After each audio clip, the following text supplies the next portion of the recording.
welcome Senator Ted Cruz.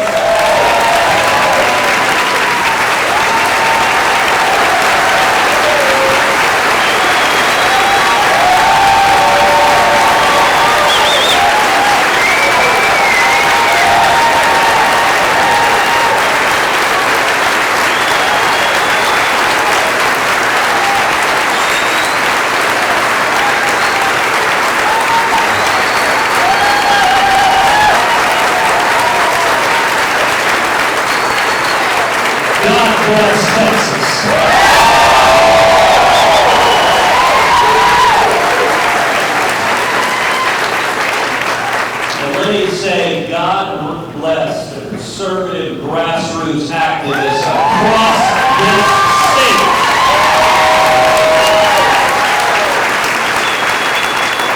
Who hold every single elected official accountable. I am so proud to be with so many friends. I'm so proud to be with patrons. I'm so proud to be back in Texas.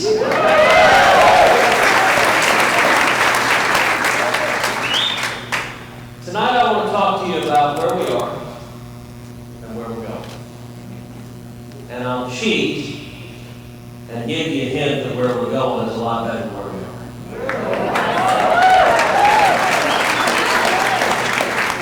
But let's start with where we are. Washington, D.C. is back crack crazy. That's actually a technical medical diagnosis. Now look, it's bad. It's never been this bad. You've got Joe Biden, Chuck Schumer, Nancy Pelosi.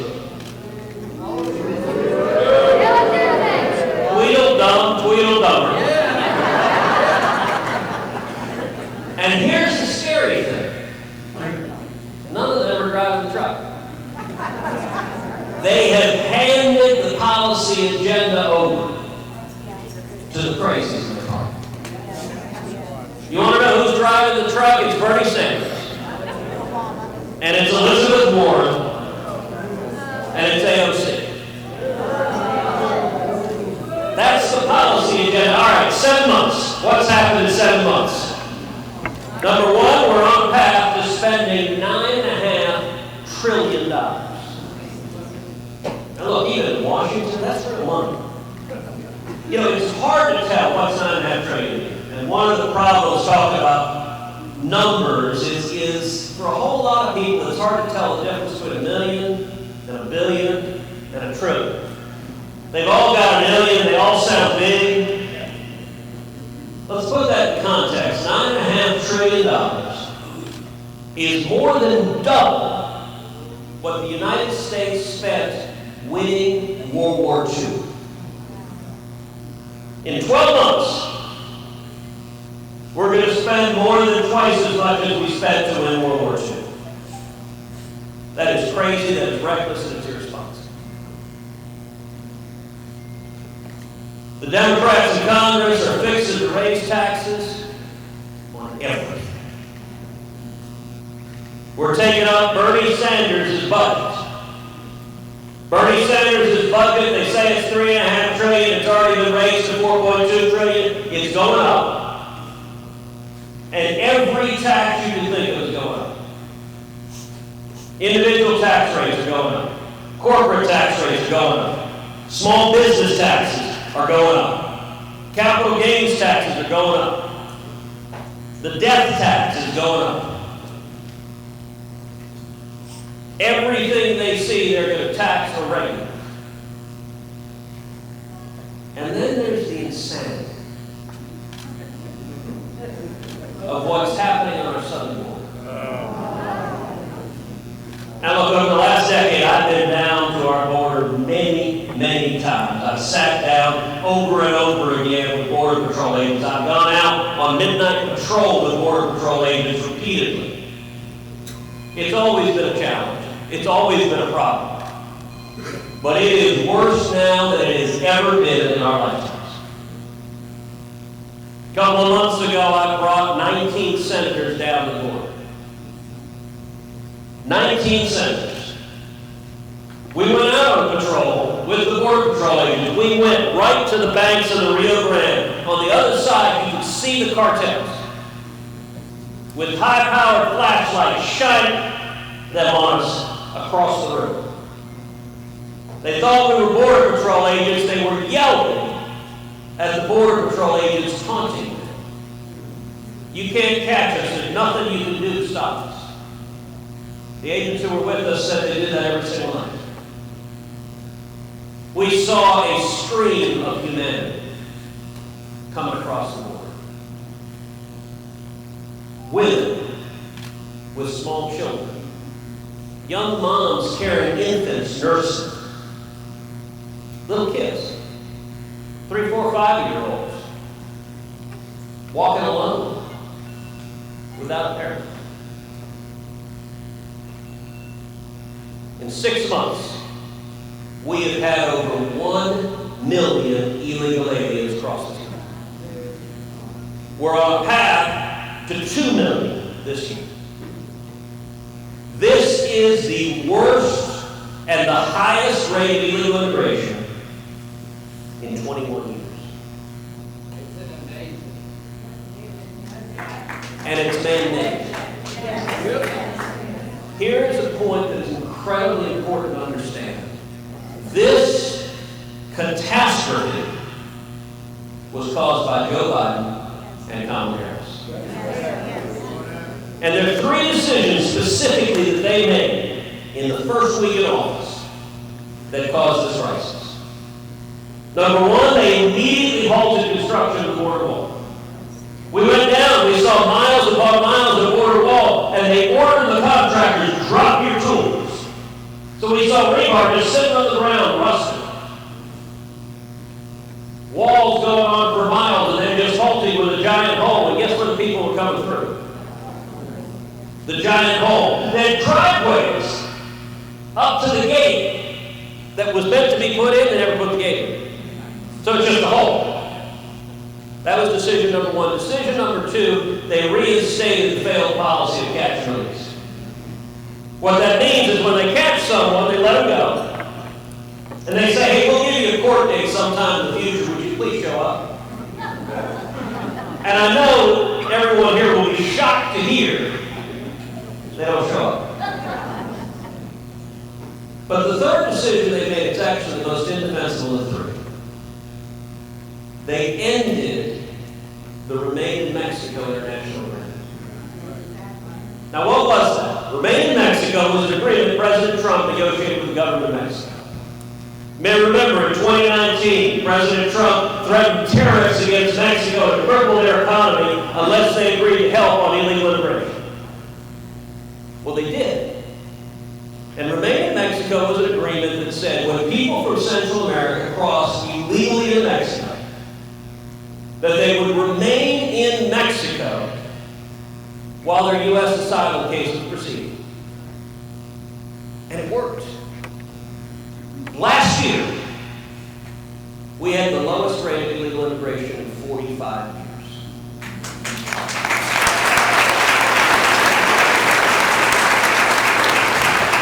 It was an unmitigated success, and what did Joe Biden do the first week in office? He took that international agreement, he tore it to shreds, and he unleashed a torrent of illegal immigration.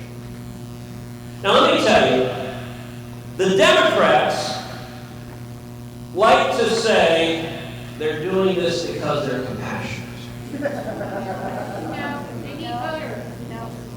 Let me tell you something. There ain't nothing compassionate about putting tens of thousands or hundreds of thousands of children in the custody of human traffickers. The people smuggling folks in, they're not bearded, tree-hugging, Birkenstock-wearing social workers.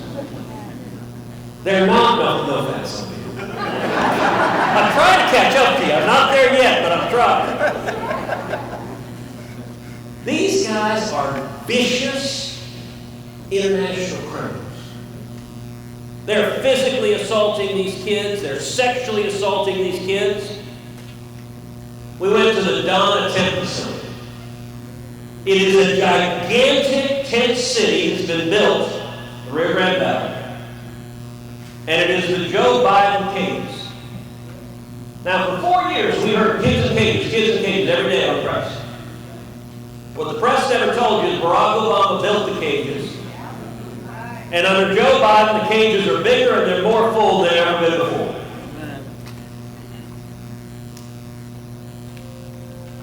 And the media, their approach is to hide it all. But we went down to the border, the Biden administration's policy was no cameras allowed.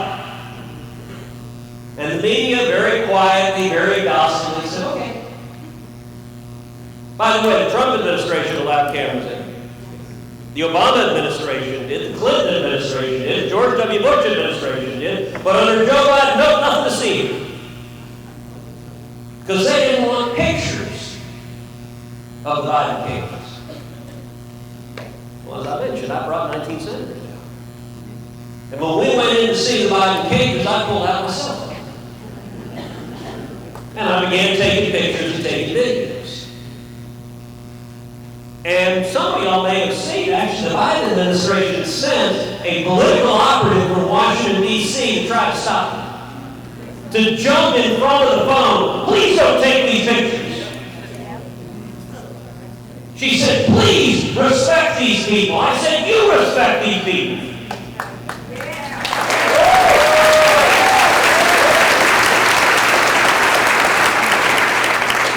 Those cages were filled with little boys and little girls on top of each other. The rate of COVID positivity when we were there was over 10%. McAllen, Texas, last couple of weeks, announced that the Biden administration has released illegal immigrants into McAllen, over 7,000 of whom were COVID positive. Now let me put that in perspective. The population of McAllen, about 141,000 people. That means 5% of the population of the city consists of illegal immigrants released by Joe Biden who had COVID. I'm here to tell you right now, the election of Joe Biden and Kamala Harris was a super spreader event in the state of Texas.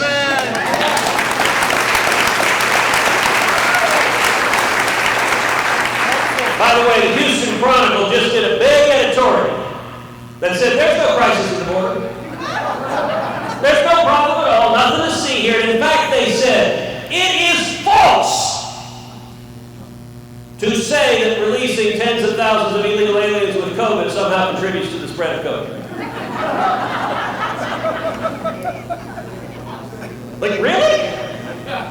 Like, to be honest, I want to take their editorial and just read it out loud. You remember in 2012 when I was running against Dewhurst, the Chronicle endorsed Dewhurst, and they endorsed him because they said he'll be more like LBJ. And so I emailed the endorsement out everyone I could. I said, all right, the Chronicle told you what they think's going to happen. I'm willing to say right now, I will not be more like LBJ.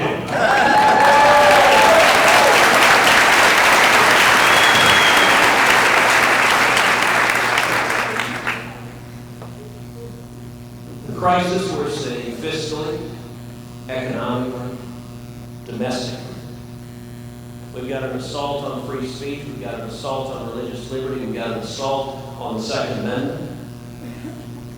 And that doesn't even begin to address the absolute disaster that is foreign policy.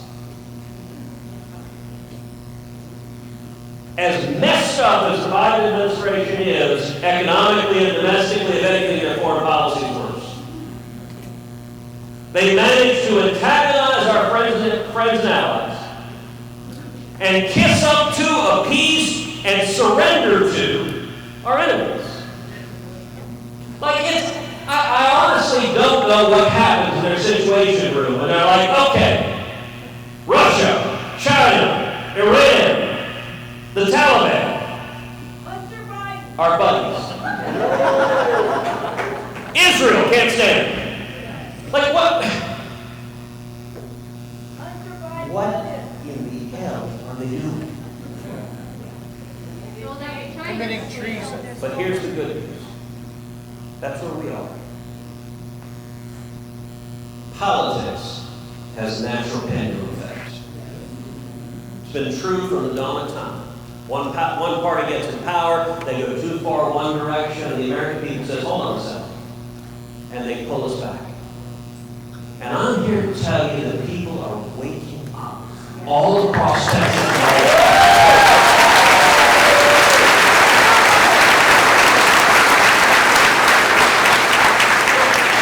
We are seeing a revival. A whole lot of the men and women in this room got started in the political world back in 2009, back at the dawn of the Tea Party, when extreme and radical policies were so out there that a bunch of folks that had never been involved in politics said, what in the heck are we doing? And it turned this country around. Well, I'm proud to tell you that same thing is happening here. And I'll give you a kind of, look, when I see what they're doing, and it gets more and more and more radical, part of me, my heart breaks. And I hurt for our country the policies we're enduring. But part of me, I quietly celebrate. Because every dumbass thing they do,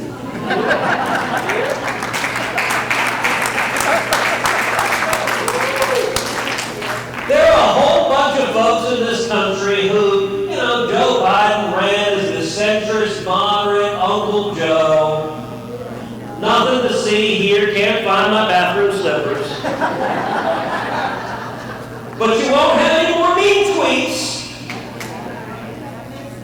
And there were some folks who said, oh, that sounds nice.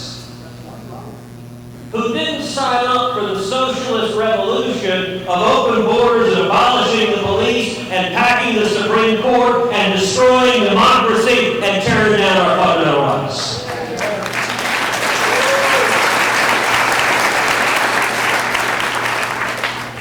Right now, I believe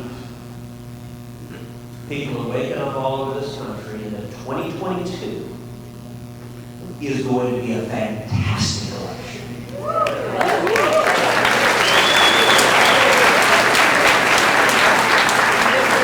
And 2024 is going to be even better.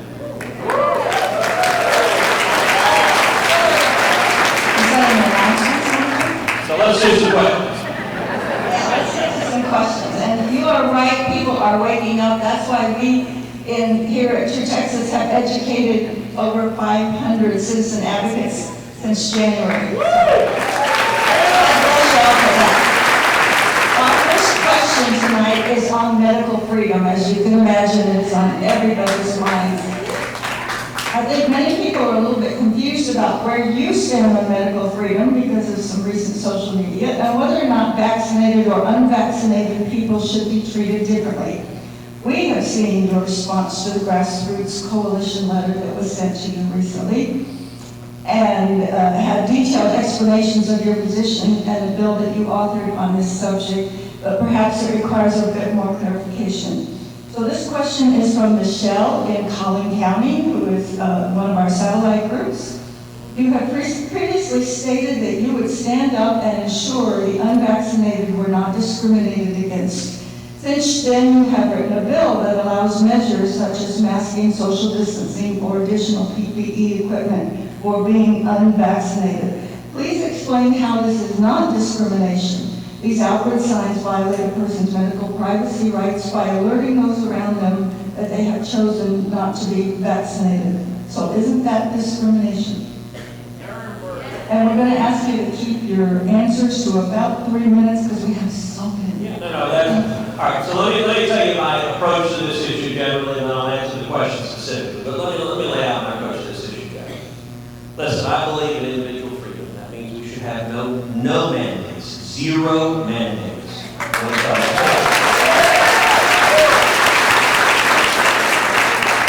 That means no mask mandates, means no vaccine mandates.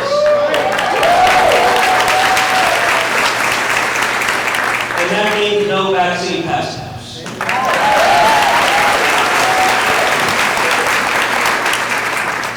Now listen, my view on this, I think COVID is a serious disease. I think particularly for vulnerable populations, it can be quite dangerous. For the very elderly, for people with serious health issues, COVID can be deadly. And across the country, across the world, we've taken extraordinary steps to try to protect the vulnerable and to keep people safe. I think that makes sense. I also think in the last year, we did some crazy things. Listen, we saw, by the way, on toilet paper. Sorry, this is a digression, don't take it out of my time. But when they ran out of toilet paper, I went online and I tried to order some toilet paper. And there's a reason Heidi doesn't let me shop. So and all the brands you've heard of, you couldn't get any of them. So I ordered some from China.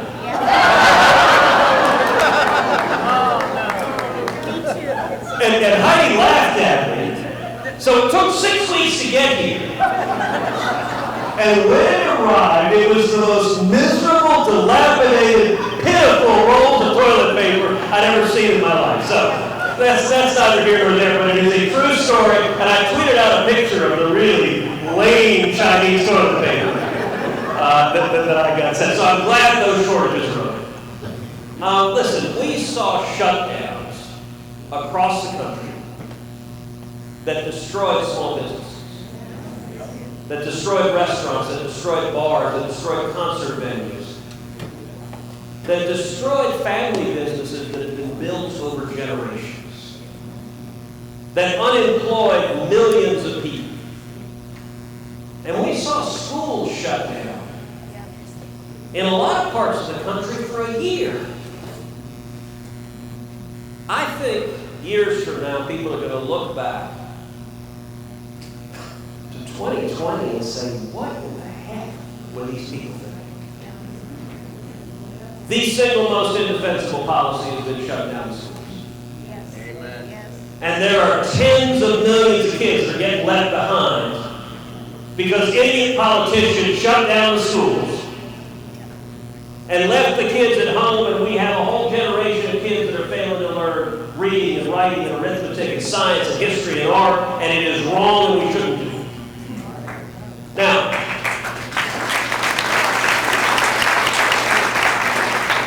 when it comes to the question of vaccines, listen, personally, I believe in vaccines. I've taken the vaccine. Heidi's taken the vaccine. My parents have taken the vaccine. Her parents have taken the vaccine. But look, the beauty of it is, you and I don't have to agree on that. Because, here's why we don't have to agree on that. Because I believe in individual freedom and responsibility.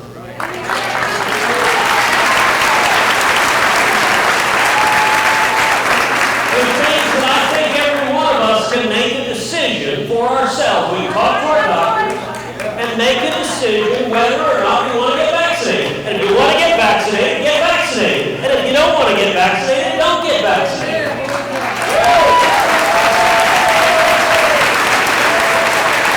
But nobody should force you to do it.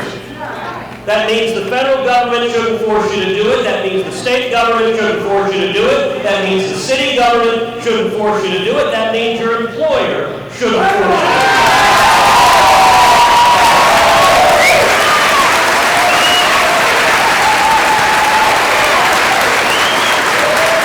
And so when it comes to fighting this fight, there is no one in the United States Senate who is fighting harder against these mandates. I've introduced legislation to ban vaccine mandates.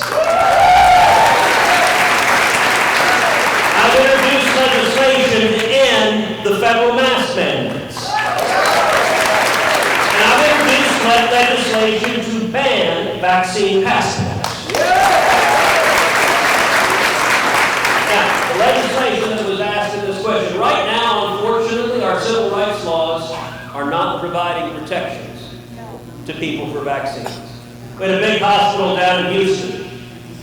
Mandated every one of their employees get vaccines, and if they didn't, they were fired. We had Joe Biden, who was telling every soldier and sailor and airman and marine in this country, you got to get a vaccine. That is fundamentally wrong. And so the legislation I introduced was legislation to create a civil rights remedy. So if your employer tries to force you to get a vaccine, if they try to discriminate against you, then you have a legal redress. Right now, the employees of that hospital in Houston sued them. Case was thrown out of court. So listen, what are the prospects of the legislation I introduced passing? Unfortunately, I can quantify it. 0.0%. Because every single Democrat supports amendments. And there's a consequence to having a Congress that is led by Chuck Schumer and Nancy Pelosi. So I'm going to keep fighting and making the case that we ought to respect individual freedom, that we ought to treat people like adults, that we ought to say the government and your employer has no business forcing you to make a private, personal health care decision. That's for you to make with your doctor. And understanding that that bill has 0.0 chance, do we not need to keep hammering the issue, keep bringing it up, keep pushing back? Because these are issues we can use in the 2022 election. Am I right? Amen, and it is an important issue to bring it back. And I think particularly, look, in a time of crisis, it reveals people's character. And the character of so many of these blue state politicians, they are petty tyrants. You know, in California, they sent bulldozers to fill skate parks with sand because they didn't want teenagers skating. I mean, it's asinine. You've got Bill de Blasio in New York City sending police officers to arrest and to harass Orthodox Jews. And listen, it's not hard to recognize that their arguments are incoherent. So, the argument of the Democrats and the media are that if you gather together in a massive Black Lives Matter protest, nobody will get killed. But these people are all in trouble. But, going to get sick. but if you go to church and sing Amazing Grace, everyone's going to die. Now look, there may actually be a tiny kernel of truth to it, because the virus came from China, so maybe it's communist. Okay, let's move on. Our next question is from Lisa in Travis County, one of our newest satellites. They just started last month. So, hello, Travis County. Lisa says, arguably, the collusion between big tech and government has risen to the point where big tech can be considered a state actor and thus subject to the First Amendment. So what can be done that does not involve the Department of Justice or other Biden administration-controlled entities? That's a great question. It's a very savvy question. I'm going to follow the same pattern. I'm talking about the issue generally, and then I'm going to talk about the specific question. Big tech censorship is, I believe, the single greatest threat to free speech and a free and fair election we have in this country. And they are brazen, they are unapologetic, they are drunk with power. Yes, yes.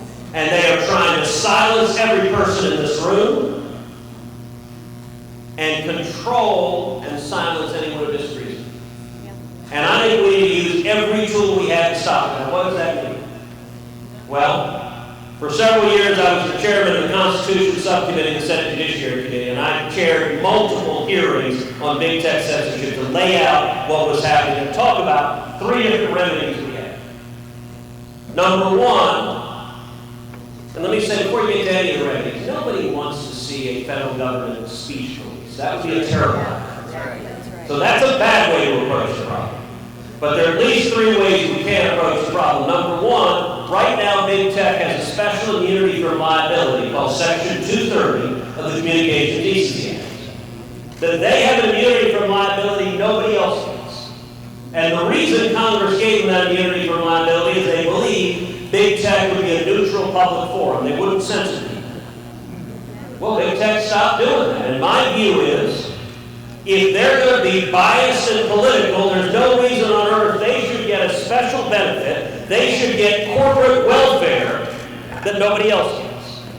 So that's remedy number one. Remedy number two, the antitrust laws. By any measure, big tech is bigger and more powerful than Standard Oil was when we broke it up under the antitrust laws. It's bigger and more powerful than AT&T was when we broke it up under the antitrust laws, and I would bust them up today.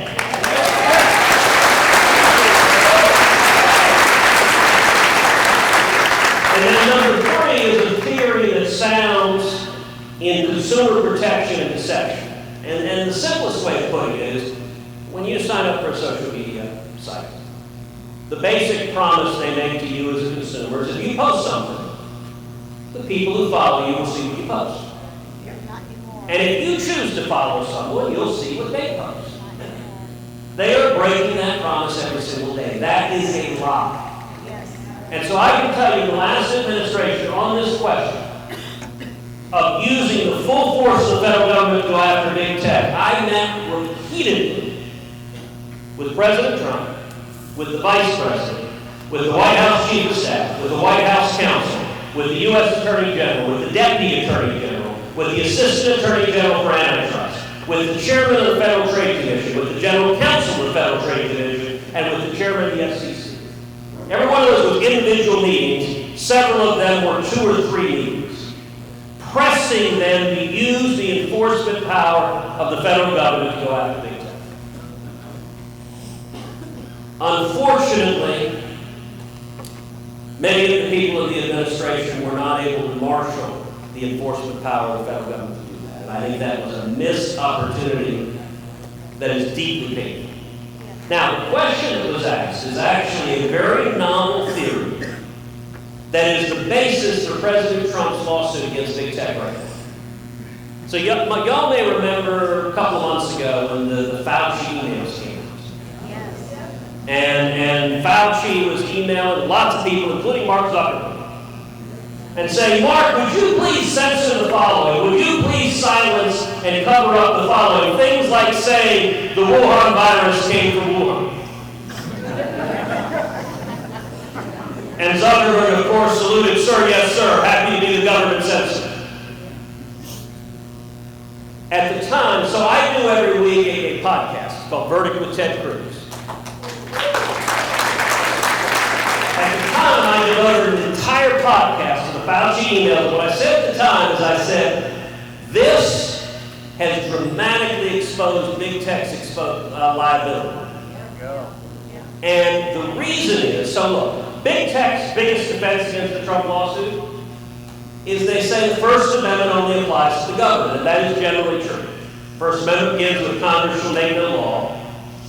First Amendment applies to the federal government, state governments, and local governments, but it doesn't as a general matter apply to private companies or private individuals. There's an exception to that, a very important exception, which is when a private company becomes an instrumentality of the state. When the state uses a private company to carry out unconstitutional censorship, then the Supreme Court has allowed liability. And the thing about these Fauci emails is they lay out the predicate for that case. And I can tell you, before President Trump filed that lawsuit, his team sent the lawsuit to me. I read the complaint before it was filed. And it actually got even stronger because you had Joe Biden and Jen Psaki. By the way, I'll circle back to what her. But you have them from the podium at the White House asking big tech to censor people. And so big tech is acting as the arm of the federal government. It is still a novel legal theory, so I don't want to oversell the chances of success. It could end up losing in court. But because of what's been made public, the claim has gotten much, much stronger. And I think we ought to pursue everything we have. I think we ought to pursue Private litigation, I think state attorneys general, and I'm glad to see Texas going after big tech. We have to do everything we can to protect it. Okay, let's move on to another topic. This is from one of our supporters in Lubbock. What can you tell us about the status and condition of prisoners being held without bail for the January 6th protest? And what is being done to reconcile their cases?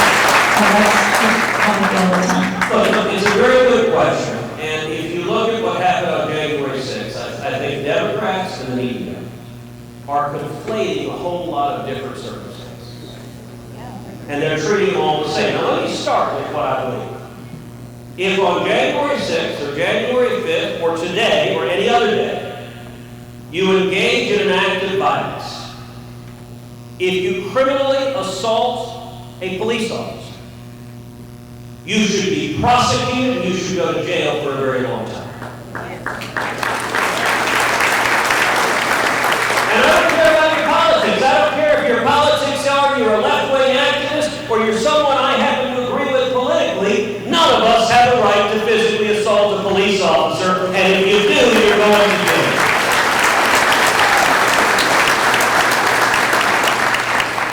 On January 6th, there were people there that committed violent assaults on police officers, and I think it is right and good that they're being prosecuted. I also think the Biden administration is trying to lump together every person who exercised their free speech rights. Every person who happened to be in Washington, D.C., who was speaking, who was raising a sign, who was speaking out. And they're trying to call every one of those individuals terrorists. I can tell you, flying back after January 6th, I was in the airport, ran into a bunch of Texans. Some older ladies who were crying, who said, you know, we were standing in the mall singing God Bless America. And now we're being called terrorists. I think that's an absolute abuse of power. The government has no power to prosecute anyone for peacefully exercising their First Amendment rights. Some of those people have been held for peacefully exercising their rights. What can we do about that? So listen, I have called on, I've joined with other senators, I've called on the Department of Justice to outline who's being held under what circumstances and what are the crimes they're being charged with. Right now, the Biden Department of Justice is stonewalling. And they're trying to lump everyone together, and it's wrong. If they committed a violent crime, prosecute them. If you just happen to disagree with them politically, then don't abuse your power. And I think the Biden Justice Department is doing an awful lot of that. Okay. So, the question of what do we do? To be honest, what we can do is shine a light on it. There are consequences to having a Democratic president, a Democratic Speaker of the House, and a Democratic Senate majority. And the consequences are, there is nobody in this room that has the power to bring a criminal charge or to dismiss a criminal charge, a federal criminal charge. Only the U.S. Department of Justice can do it. We the people override that. Well, you can try that, but that's not the way the justice system works. Marxism will not work in our country no more. Okay, let's stay on topic here. My suggestion, you want to do something about it, number one, call it out. Number one, two, shine a light on it. Number three, win in 2022, get majorities in Congress. You can then hold hearings, you can then do enforcement, but you can't do it when the Democrats control the two houses. Okay, let's settle down. I know we're all passionate about this, but the senator is right. Elections have consequences. Okay, next question. This is from someone in Denton County, which is our oldest satellite location. Why have not Senate Republicans put up a bill to close the border? Even though it wouldn't pass, you force Democrats to admit that bringing in a new electorate is more important than the spread of COVID. They would have to choose, is COVID a threat or not? Have you seen such a bill, or would you be willing to work on one? There have been multiple bills like that. We voted on multiple bills like that. So we've had 3 or 4 what are called vote-a-rams. And what a vote-a-ram is, I'll get into a little procedural minutia to explain the background. As a general matter, the filibuster means you need 60 votes to proceed in legislation and get a vote in the Senate. The biggest exception to that is something called budget reconciliation. Budget reconciliation happens under the Budget Act of 1975. And when you're doing budget reconciliation, you only need 50 votes to pass it. So that's the vehicle Democrats used to pass their $1.9 trillion so-called COVID relief bill. That's the vehicle they used for this infrastructure bill last week, so-called. That's the vehicle they're using for this $3.5 trillion Bernie Sanders budget and all the tax increases. One of the consequences of reconciliation is it's the one instance you can have unlimited amendments. And so each time we've done the process of unlimited amendments is known as vote-a-rama.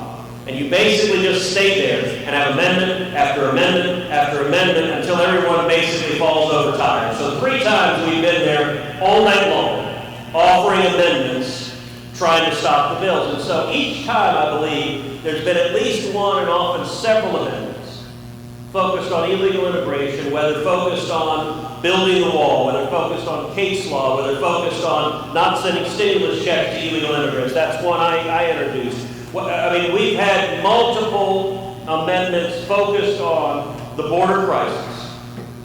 And on every single one, all or virtually all of the Democrats voted against it. So I agree with whole get them on record and get them on account. The sad thing is they're not afraid of this issue. They are counting on the media to cover it up. And let me give a warning to folks here. Look, all of us understand the crisis that's playing out at the border. But that's because everyone here watches Fox News or Newsmax or OAM. You get your news from right and center outlets. I gotta tell you, if you're a resident of the Dallas suburbs and you watch CNN or you watch ABC or CBS or NBC, or you read the Dallas Morning News, you don't know there's a border crisis happening. The media is complicit in this cover-up. And so I want to give a warning for us not to get complacent. We're so horrified at what's happening that we think everyone else must be as well. But we got an obligation to educate them with the facts. And if we're counting on them to know what's happening, the media's lying.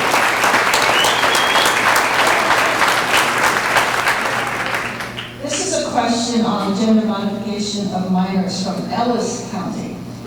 The reality of gender assignment surgeries is graphic and horrifying. Pictures of the after effects of these surgeries would probably collapse all support for this issue.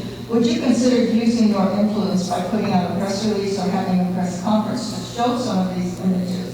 We are behind you, but we need you to push the limits on issues like this. Yeah, look, I think this is an important issue, and I agree that when you have children being subjected to medical treatments, either to suppress hormones or do other things to medically try to force a gender transition, I think it is grotesque, I think it is cruel, I think it is child abuse.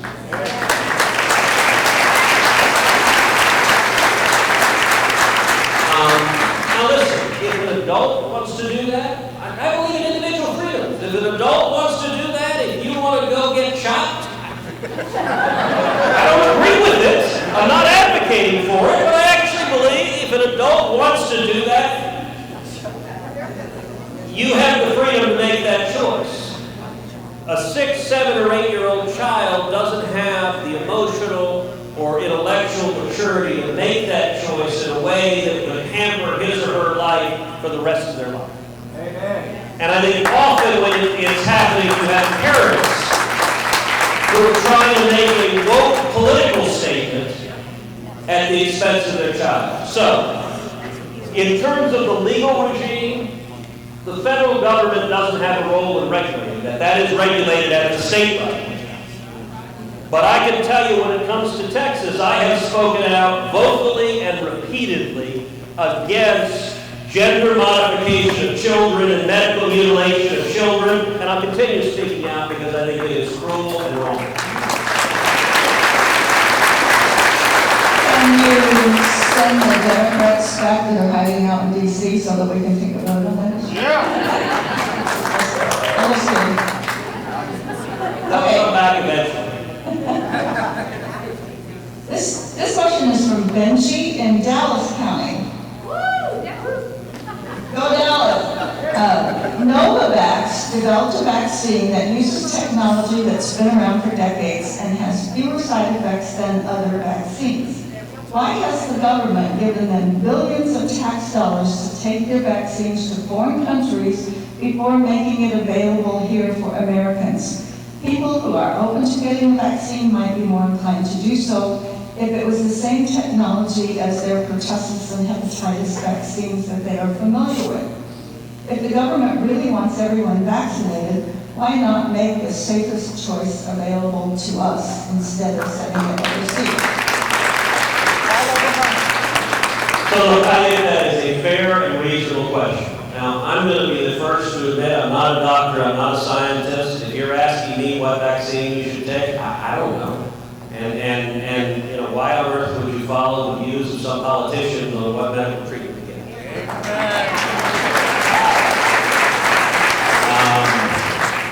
If you've got a constitutional law case, I've got some actually fairly considered views, but I've never practiced medicine.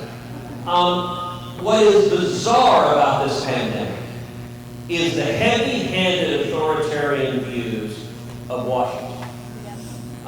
Some of y'all may have seen a couple of weeks ago, I gave a long and really angry speech on the Senate floor.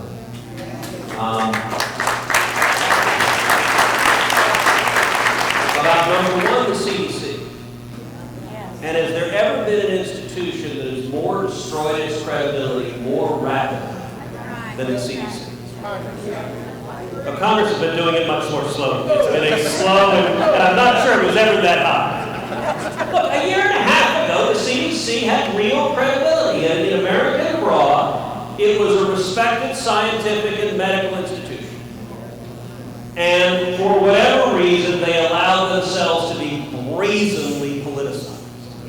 And I think Dr. Fauci stepped forward to be the face of this and showed a complete willingness and eagerness to politicize it, right down to saying in writing, nope, masks don't work, to yes, masks work, but I'm going to lie to the American people and say they don't work because I don't want them to buy them right now, to then you got to wear masks, to then you got to wear 2 masks, to then if you get the vaccine, you don't need to wear a mask, to then if you got the vaccine, you got to wear a mask. And it's like, you know, watching John McEnroe in a tennis match. Like, it obviously doesn't make sense. And what ticked me off that time is Nancy Pelosi. So Nancy Pelosi right now is fining members of Congress $500 if they don't wear masks. And she has threatened for staffers, a House staffer, to have the police arrest them and put them in jail if they don't wear a mask. Absolute abuse of power. So, but the weird thing, not only did you have the CDC and politicians spreading politicized takes on all of this, which unfortunately made everyone skeptical of whatever they said. So when there was real medical information, people have been lied to so much they were skeptical of whatever you said. Listen, one of the reasons I don't like this latest ruling that even if you have a vaccine, you still need to wear a mask, is it discourages people from taking vaccines. Which they stated a month ago was the most important thing in the world, and now they're saying, well, it doesn't matter, you get a vaccine. We're going to lock you in a room and dramatically seal you like a boy bubble. And part of it also is on medical treatment. They have tried to censor and silence views and social media and YouTube, and they take down. And listen, I'm not a doctor. There are probably some doctors here. Doctors disagree. And so, what's the right treatment there? Hydroxychloroquine. Yes, no. What happened is Donald Trump said hydroxychloroquine. So, dear God, you can't take that. You're going to die. Now, by the way, if I was sick, I wouldn't go to Donald Trump for a medical treatment.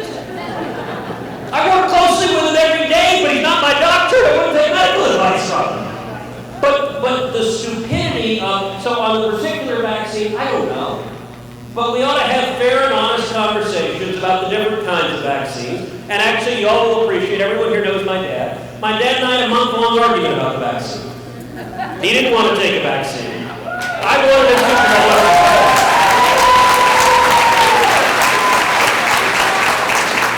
He ultimately decided to. But you know what? He's a grown man and he can make that decision on his own. And so we ought to be able to fairly discuss it. We ought to be able to look at the different vaccines and say, all right, what are the risks and what are the downsides? And by the way, Heidi and I have not given the vaccines to our 10-year-old, 13-year-old daughters. Family, the calculus for my father at 82 or for me at 50 out every day was a different risk analysis than it is for a 10-year-old girl. Right. So that's how our family made that decision. If your family makes it different, your family can make it differently. But we ought to be able to have full and robust discussions. We shouldn't have this artificially censored silencing of medical views that happen to disagree with whatever the government says on that particular day.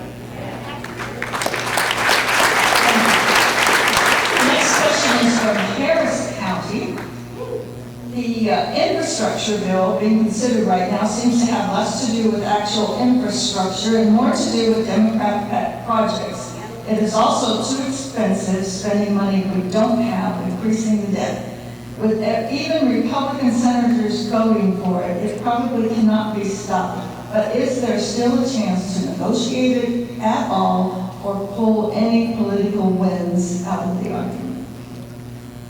You know, it's interesting. Listen, I agree with that question. I think the infrastructure bill is bad bill.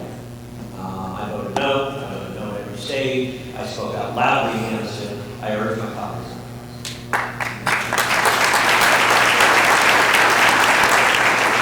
You know, I can tell you for about a month, I will say on the substance, the infrastructure bill on the merits is the least bad of these big bills. If you compare it to the $1.9 trillion so-called COVID relief bill, if you compare it to the $3.5 trillion monstrosity, the infrastructure is the least bad. There's actually some reasonable expenditures included in it. For a month in the Senate Republican Conference, we had lunch together when we're in session every Tuesday, Wednesday, and Thursday. So we're in a room, 50 Republican senators discussing what's going on. For a month, we had knockdown, drag-out arguments. And about a third of the conference supported it, about two-thirds of us didn't.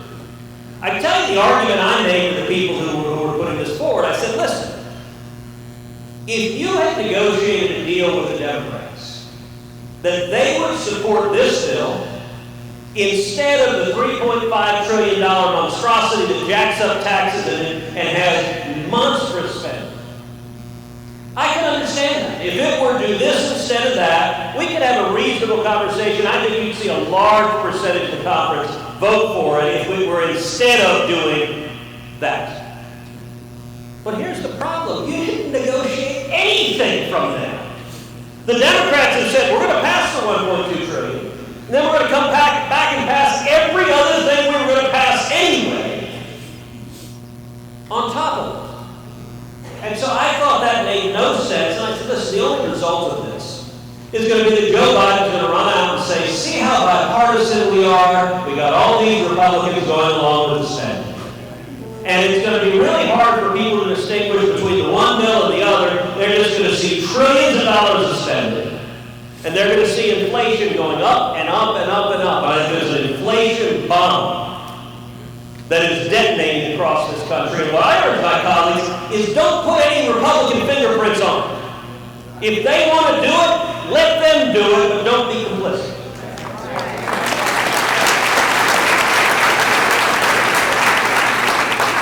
At the end of the day, we didn't prevail. They had the votes to pass it. I do think we slowed down the momentum, and I and others speaking out against it, you started to see several senators who have been proponents of the bill back off.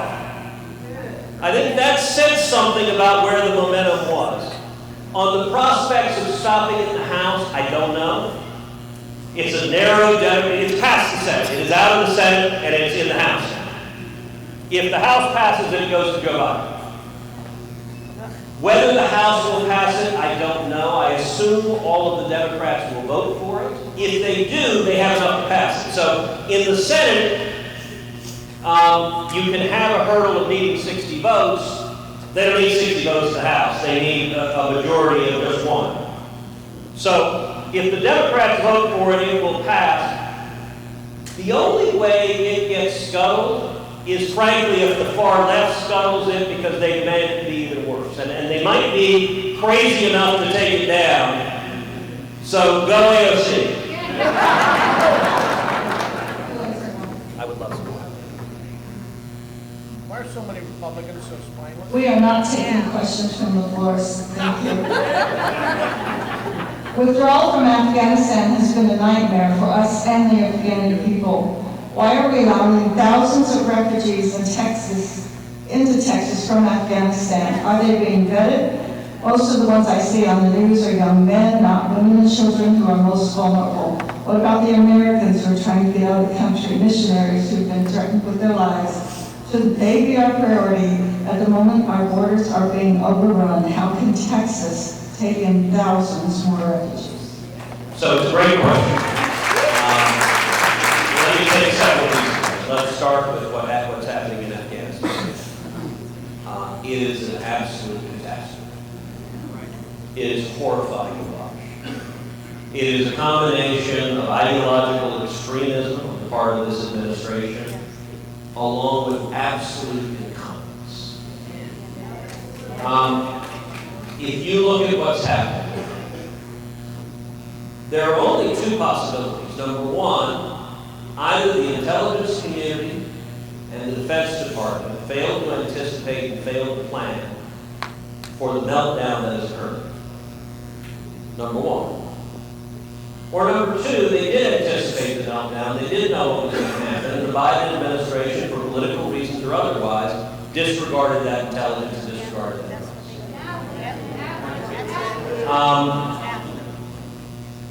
Here's what I think we should do. Number one, the first priority right now should be getting the Americans out of it.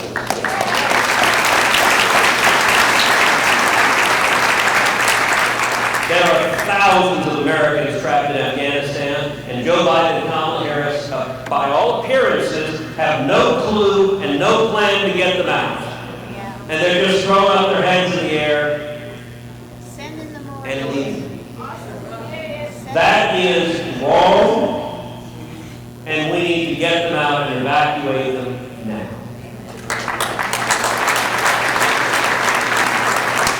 And let me point out one of the reasons the evacuation is so challenging, because the Biden administration did something that I think is truly indefensible. Bagram Air Base, which is a base, we invested over $1 billion, and I've been to Bagram Air Base in Afghanistan. It was secure, it had a secure perimeter, it had a runway, we could take off and land, and there was not a damn thing the Taliban could do about it. The Biden administration, just a few weeks ago, abandoned Bagram Air Base. And they actually did it in the middle of the night. The Afghans didn't even know they were gone. They literally woke up the next day and said, wait, where are the Americans? Like you just snuck out at night like a teenager climbing out of the window. And it was idiotic. The Taliban now controls Bagram Air Base, including, it's been reported, a number of Black Hawk helicopters and other U.S. military equipment. I just joined a letter to the Secretary of Defense calling for an accounting of every piece of U.S. military equipment that might be in the hands of the Taliban.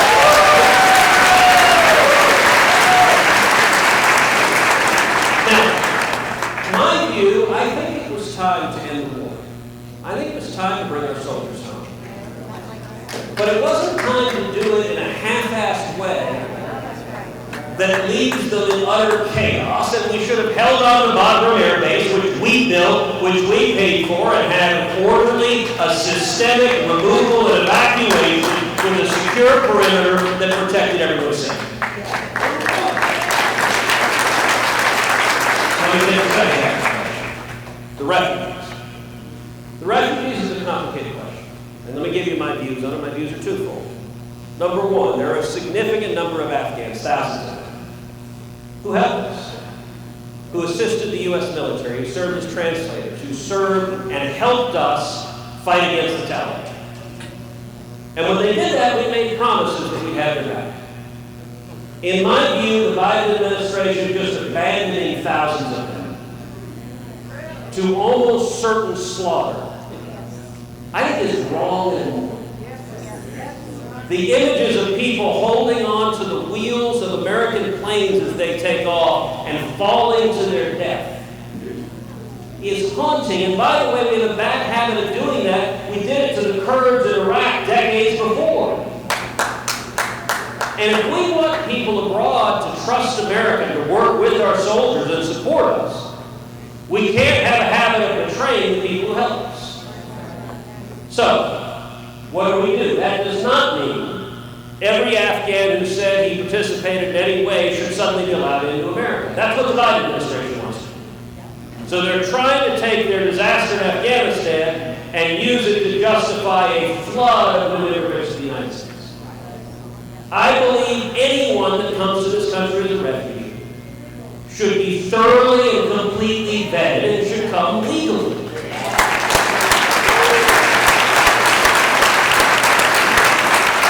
And so what do we do here? What do we do with the thousands of people who have reasonable and credible claims that they assisted us, but that the Biden administration has not done?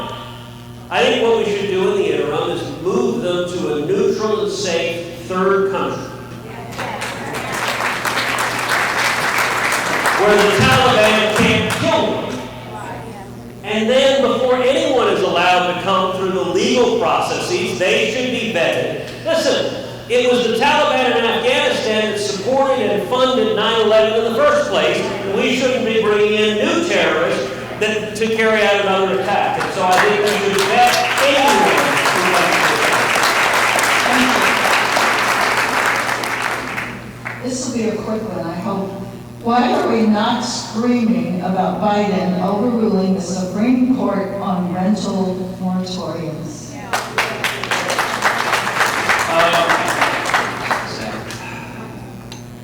Look, I think the eviction moratorium is a bizarre and unconstitutional power.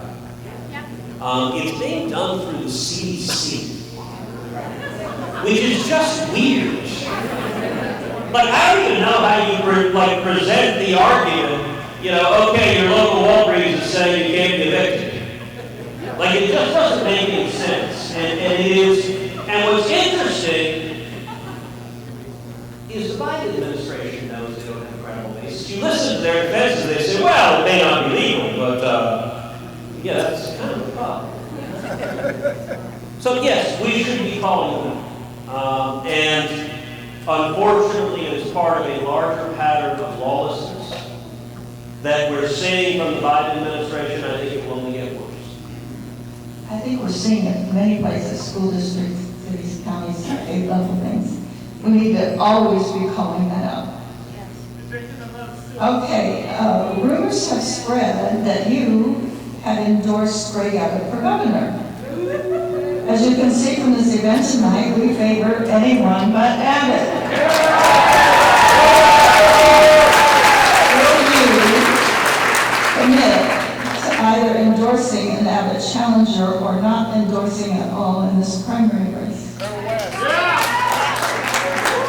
All right, so let me tell you my views. There are a lot of people running for governor. A lot of people I like, a lot of people I respect, a lot of people I consider to be friends. Let me tell you a little bit of my personal history with Greg Abbott. Because some of you know it, and some of you don't. So I first met Greg Abbott 19 years ago. 2002, he just got elected Attorney General. And I met him when I flew down to Austin to interview with him to be Solicitor General. I was at the time 31 years old. I was a kid. I interviewed with him, and he hired me as the Solicitor General of Texas, as the Chief Appellate Lawyer of the state of Texas. At the time, I argued 2 cases in my life. To be honest, he made an enormous leap of faith, hiring me in that position. He gambled on me. I can't vouch for the wisdom of that choice, but I'm grateful. I then spent 5.5 years working for Abbott. When I showed up in that job a couple months later, here are the marching orders he gave me. He said, Ted, I want you to look across the country. And if we can stand up and fight for conservative principles, if we can make a difference defending the Constitution, go and do it. Now, some of y'all here knew me when I was 32, 33 years old. What a mandate that was, to go across the country. So when an atheist challenged the Texas 10 Commandments mine, we fought and defended it, went to the Supreme Court and won, and successfully defended the 10 Commandments. When the D.C. Circuit was considering the landmark decision of Heller versus District of Columbia over the Second Amendment, I went to Greg Abbott and said, look, we need to go and defend the Second Amendment. And he said, go and fight. And we went, and I argued the case, the companion case, in the Court of Appeals. We went to the Supreme Court, and we won 5-4, upholding the Second Amendment. And then in the case of Medellin versus Texas, which many of you all know, it's a case where the World Court of the United Nations issued an order to Texas and to the entire country to reopen the convictions of 51 murderers across this country. And Texas stood up, we fought the World Court, we fought the United Nations, and we fought the President of the United States. And the President, by the way, was a Texan and a Republican named George W. Bush, who signed an order that purported to order the state courts to obey the world. Greg Abbott was my boss. I went in and said, all right, we're going to go fight George W. Bush in front of the U.S. Supreme Court. And Abbott said, go, fight, and win. And we did. We won 6-3, striking down the World Court and the President.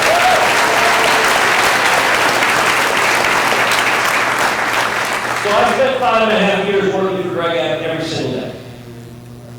He is a close friend. And listen, in politics, everyone says, my friend, my friend. Usually when they say that, the person they're talking about, they despise. Our daughter Caroline, who's 13, for the first 10 years of her life, had a pink teddy bear that was 3 feet high that Greg and Cecilia gave Caroline when Caroline was born. When I ran for office, when I ran for Senate, when I ran for president, Greg Abbott was by my side. He campaigned for me. He fought for me. I can tell you very, very simply, if it were not for Greg Abbott, I wouldn't be in the U.S. Senate. There's no way on earth I would be in the Senate today were it not for Greg Abbott. So listen, I understand there are a lot of folks here who have concerns with some of the things Greg Abbott's done. I understand that. I understand that, and I think primaries are healthy things in politics. But I gotta say, as for me, I'm gonna vote for Greg Abbott. And to be honest, that's fine. To be honest, I think I'd be a disloyal jackass if I didn't vote for him, given 2 decades of our working side by side. And so the political process can play out, but I want you to understand where I'm coming from, because I've got 20 years of history behind our president.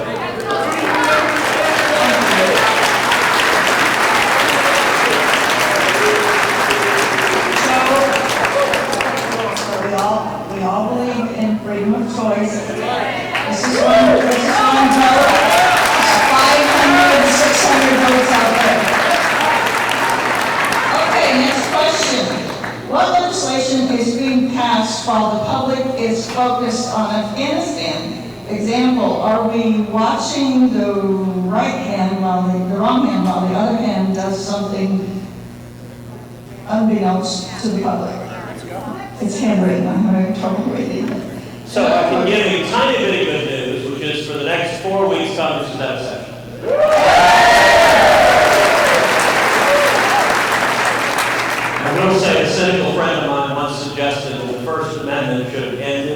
fifth word.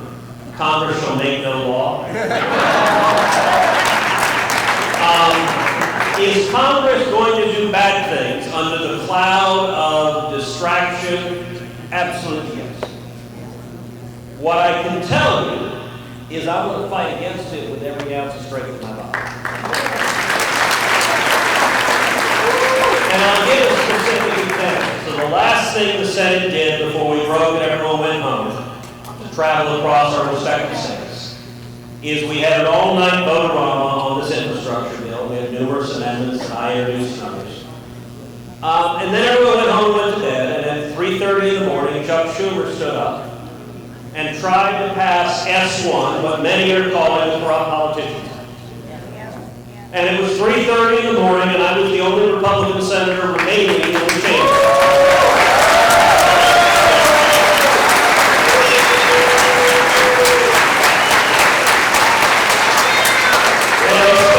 Said not only no, but hell no.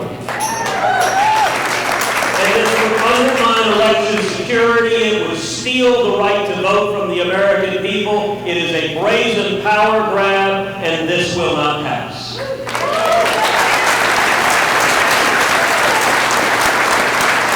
So, yes, they're going to try bad stuff, but I promise you, I'm going to do everything I can to stop it. Well, actually, that was the next question. It was my question. It wasn't really a question. I wanted to say thank you for staying awake all night and shutting down.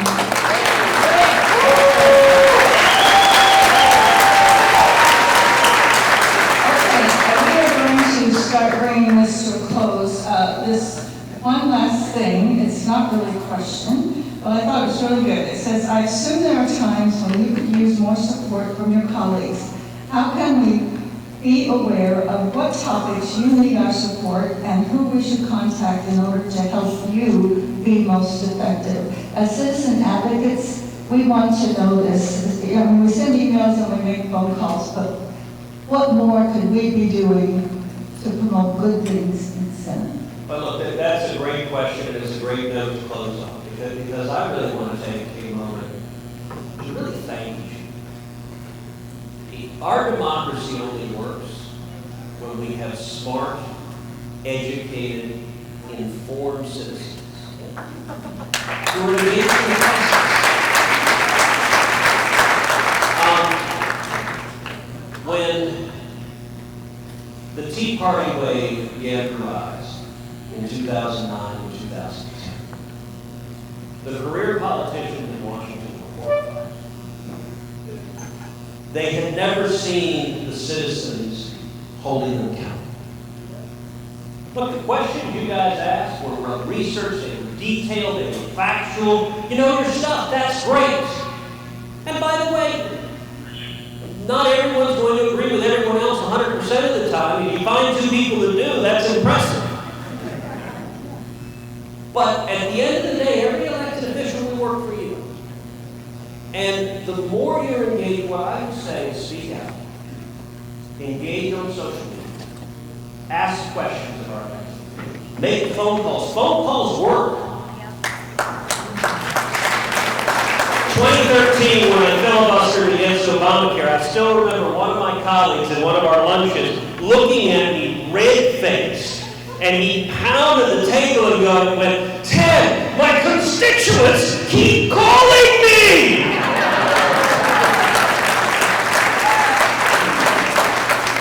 It works and it matters, and frankly, your role is even more important because some of the role of accountability used to be performed at least a little bit badly, but a little bit, by the press.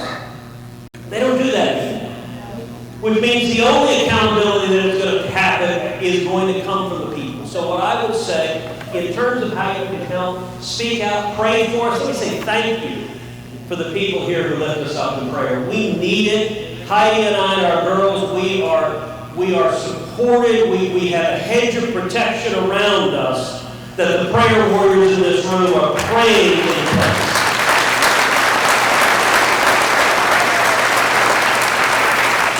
And sometimes people ask, well, how do you deal with all the nastiness and all the insults? And I promise you, the time I've been standing on this stage, 1,000 people on Twitter have told me to go at myself.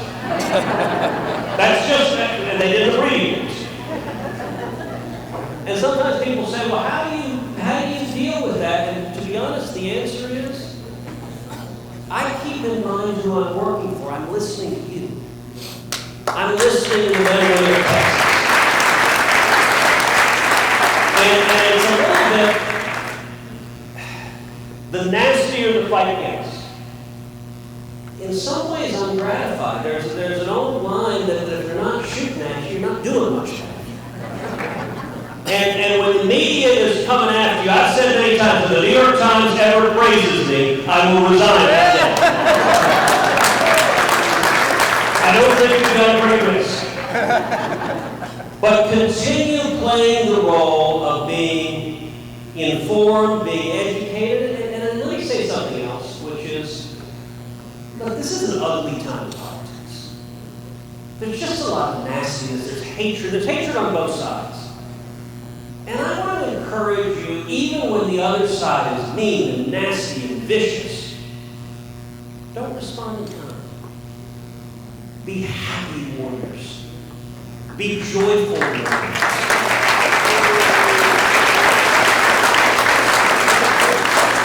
My father's favorite scripture is from Proverbs. Weeping may endure for a night, but joy comes in the morning.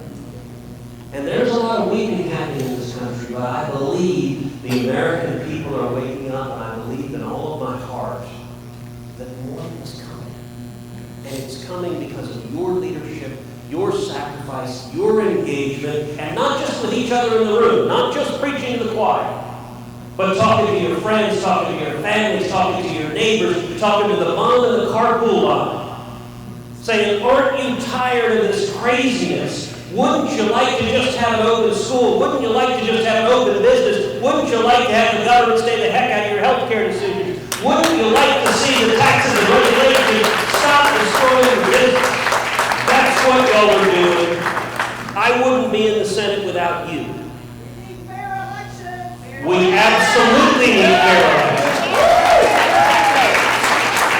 And so I want to encourage you to keep speaking up, keep speaking the truth, keep educating yourself, and keep defending two very simple principles: freedom and the Constitution. Thank you, Senator. We so appreciate you being with us tonight. I know scheduling is difficult and you're flying out somewhere else tonight, so please, let's give the Senator another big round of applause.